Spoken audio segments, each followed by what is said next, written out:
basically, as the story goes, a long, long time ago, there's a young man who's a construction worker. And he's working on the construction of a masjid, of a big grand mosque. And at the completion of the construction of this masjid, the sultan who ordered the construction of the masjid, he wanted all of the construction workers to leave.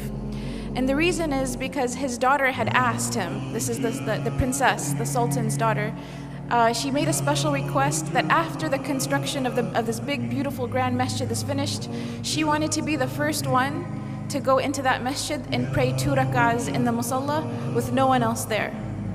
So this was the request of the princess. So as the masjid is finished, the construction workers leave, and this one construction worker, he was falling behind. He was late, and he didn't realize that everyone else had already left. And they had allowed the princess into the masjid to go pray.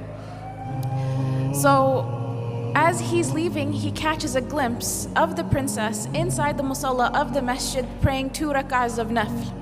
And the scene was just so incredible to him. It was such an amazing scene.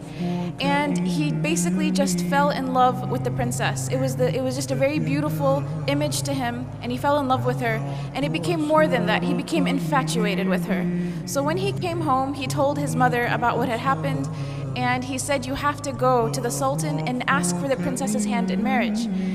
And the mother said, I can't do that. You're a construction worker. No one's the sultan's not going to have his daughter marry you. But this construction worker became infatuated. He couldn't work, he couldn't think, he couldn't eat, he couldn't sleep. He was just in a miserable state. And the mother, out of fearing for her son and his well-being, she realized that if she doesn't do something, he may die because he's refusing food and water at this point.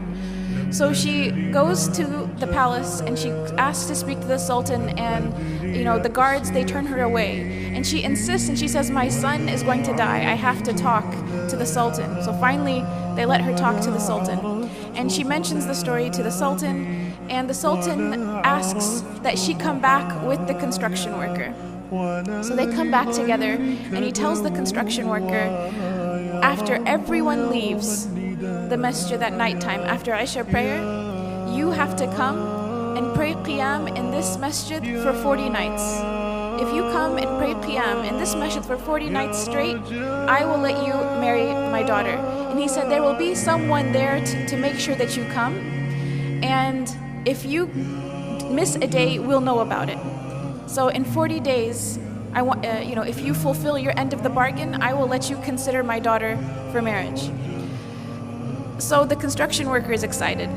This is a chance at life.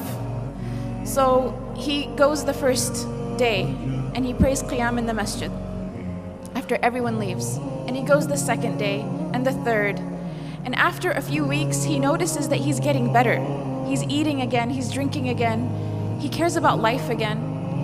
And eventually he starts to really, really enjoy coming to the masjid and praying qiyam when everyone else has left.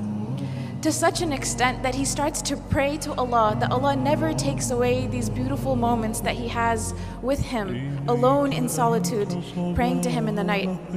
So 40 days pass, 50 days pass, 60 days pass, 70 days pass, and eventually the sultan asks to see the construction worker. And he says, how come you didn't come see me? You fulfilled your end of the bargain. You prayed all 40 nights. We saw that you prayed. How come you didn't come and see me? And the construction worker turns to the sultan and he says, before I saw your daughter, my heart was empty. And the first thing of beauty that my heart was exposed to was your daughter. And that's why it grabbed onto that experience. But then after I started praying in the masjid for 40 nights, my heart witnessed a beauty that was much greater than her. My heart witnessed a beauty that it has never felt before. And he tells the sultan, he goes on to say, thank you so much for offering me your daughter to consider, but I am happy where I am and I am in no need of her. And he goes on his way. And he doesn't marry the princess because he had found a love and a beauty and a happiness that was much greater than just seeing the princess that one time. And this was the love of Allah subhanahu wa ta'ala. This is the beauty of a close relationship with Allah subhanahu wa ta'ala.